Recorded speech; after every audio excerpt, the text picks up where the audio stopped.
التاريخ كم مجدا سطرنا على صفحاته وبه تغنى. الحمد لله نحمده ونستعينه ونستغفره ونؤمن به ونتوكل عليه ونعوذ بالله من شرور أنفسنا ومن سيئات أعمالنا. من يهده الله فلا مضل له ومن يضلل فلا هادي له،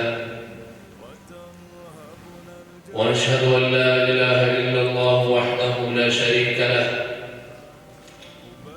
ونشهد أن سيدنا ومولانا محمدا عبده ورسوله. أما بعد، فإن أصدق الحديث كتاب الله عز وجل،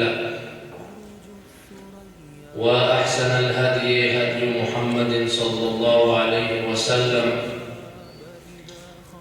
وشر الأمور محدثاتها، وكل محدثة بدعة، وكل بدعة ضلالة، وكل ضلالة في النار. اللهم صل على محمد وعلى آل محمد كما صليت على إبراهيم وعلى آل إبراهيم في العالمين إنك حميد مجيد، وبارك على محمد وعلى آل محمد كما باركت على إبراهيم وعلى آل إبراهيم في العالمين إنك حميد مجيد. درنو قدرمنو مشايخ علماء او خدای تعالی کے ټول حاضرین ته اولا السلام علیکم ورحمۃ اللہ وبرکاتہ. ثانیا لاول سره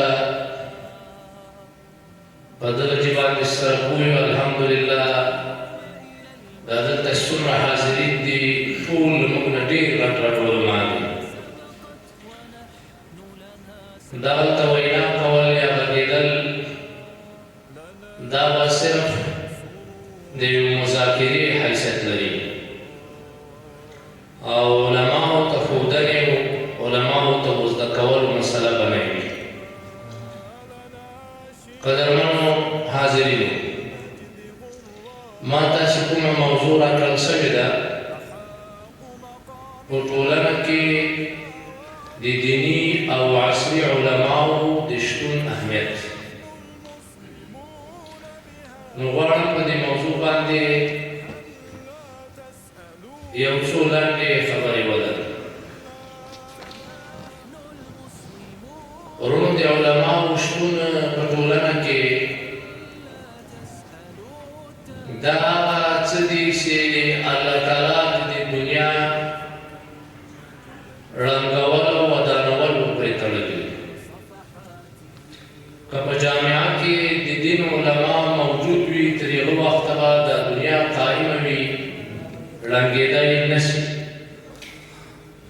او په هغه ورځ باندې چې دا جامعه له علماو نه خالي وي،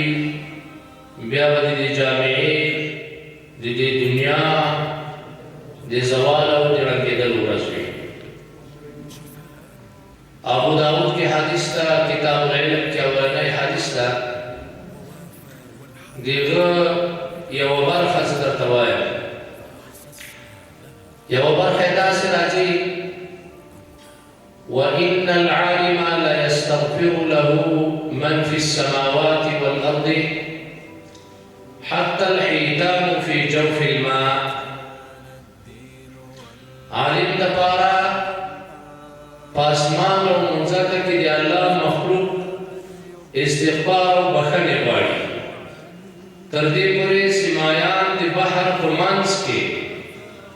د علماو دپاره استغفار کوي. په دغه ځای کې د احادیثو شارحینو دا خبره لیکلې ده